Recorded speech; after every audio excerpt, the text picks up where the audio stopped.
from Group. Hi balik. Assalamualaikum. We are from Group 6. So my name is Shazul binti Saliuddin. My matrix number is 209876. Okay, I'm Dania Usman dari Samsul. My matrix number is 212270.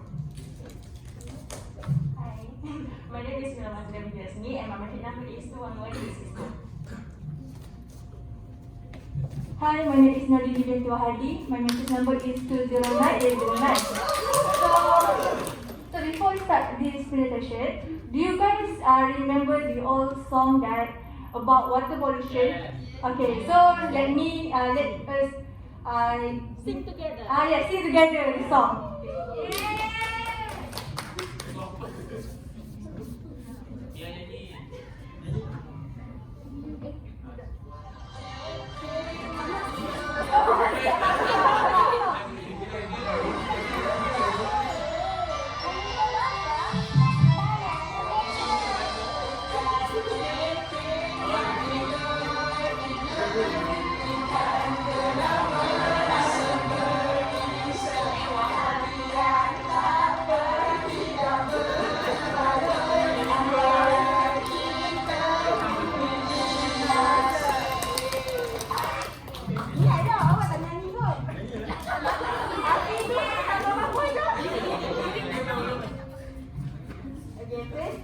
Our topic for today is heavy metals pollution at Sungai Langat, a source of drinking water.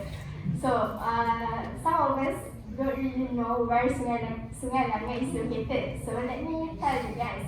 Sungai Langat is a river in Selangor. Sungai Langat is quite long, it is 78 km long and with a catchment of 2,350 km squared.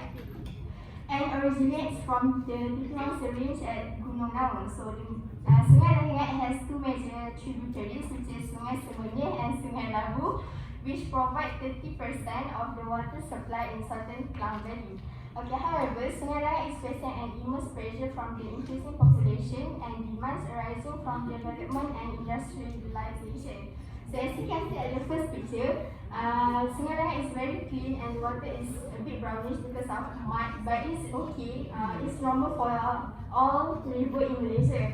But the second picture, the Sungai Langat is quite dark because of the pollution. So the causes of the pollution at Sungai Langat we have three causes of pollution. Which is the first one is dark coloured heavy metal, wastewater discharge, and also dumping site. Okay, the first one is dark coloured heavy metal.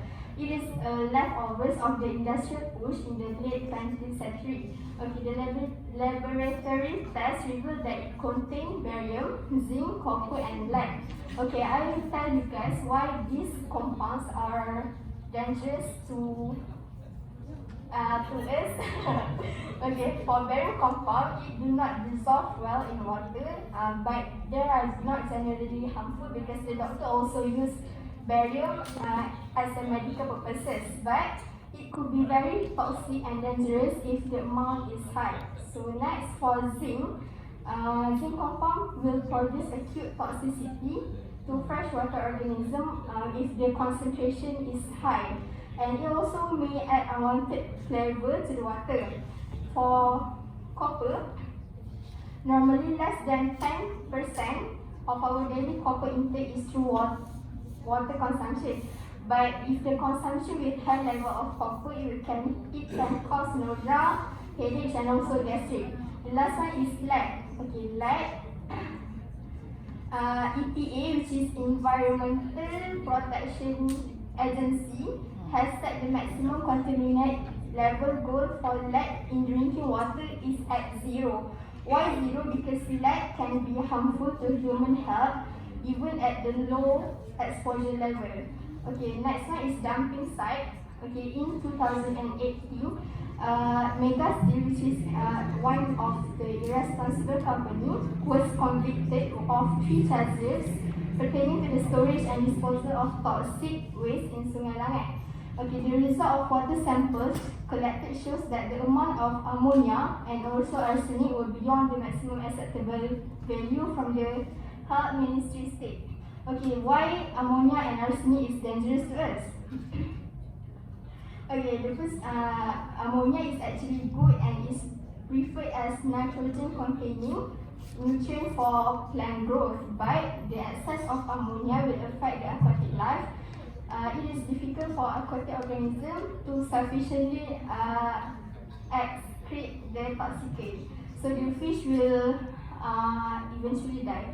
The next one is wastewater discharge, PTASKL. Okay, so tahu PTASKL tu apa? Okay, PTASKL is Persatuan Tindakan Alam Sekitar Kuala Langat. So, dia claim yang best alternative recycle teknologi bersenyaman ni, dia has been operating without a Certificate of Compliance (CCC) for its premises from the MPKL. MPKL is Kuala Langat Manufacturing Council.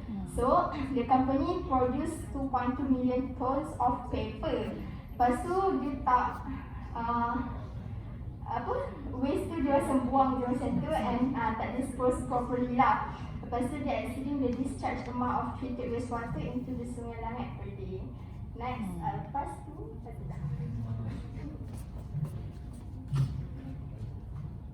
Okay, so what is the pollutant that have been detected in the water sample? So kita ada 3 test.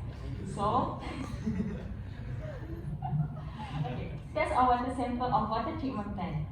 Okay, the amount of ammonia have been found in the water test is 3.12 milligram per liter.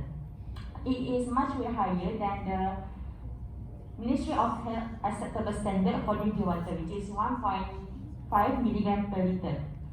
So that is arsenic. Arsenic that has been found on the test is 0.01 milligram per liter over 0.01 milligram per liter. Okay. Next, test of factory discharge. Okay, boron that has been found is 2.45 milligram per liter over 1.0 milligram per liter.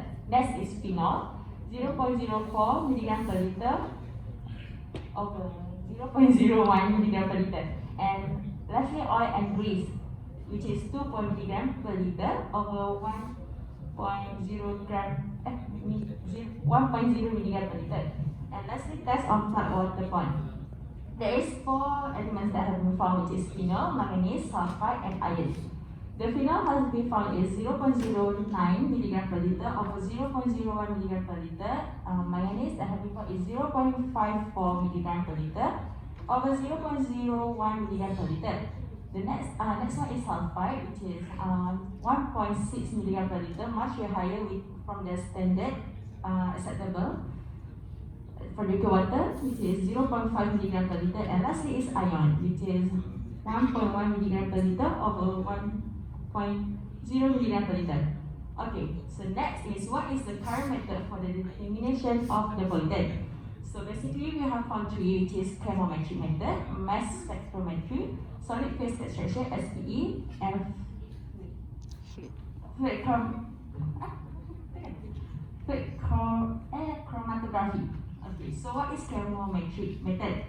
Chemometric method is water sampling and statistics method, specifically on physiochemical and microbial water quality parameters. Next is mass spectrometry, an analytical tool useful for measuring mass to charge ratio on one or more molecule present in the sample. SPE and fluid chromatography for recognizing and measuring the contamination in stream water and wastewater test. So the sampling preparation is, first, point the mouth of the bag upstream and your hand downstream to avoid the contamination. Rinse the bag twice with the sample water prior to filling and closing. Fill the bag as full as possible and collect the data. So for the water storing, before the filtration, at 4 degrees Celsius, not more than 2 days. And after the filtration, at the same temperature, 4 degrees Celsius, not more than 30 days. So for the data analysis about finding water pollution, I would like to pass the presentation to Nodini.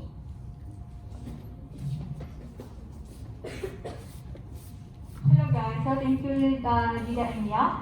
Now, I will continue this presentation by explaining about the data analysis of finding about water pollution. So, the survey was conducted for a week and managed to get up to 40 respondent. So there is 7 questions in survey, and out of 7 questions, we only choose 4 questions to be presented for today. So based on this question, all respondents who answered the survey know what is water pollution. So this is because water pollution is a common occurrence in our country.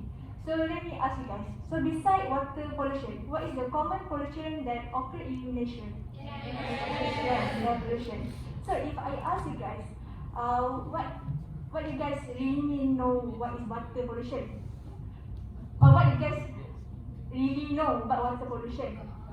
Okay, so water pollution is the contamination of water sources by substances which make the water unusable for drinking, cooking, cleaning, swimming, and the other activities. So the pollutants include like the chemical, trash, bacteria, and parasites.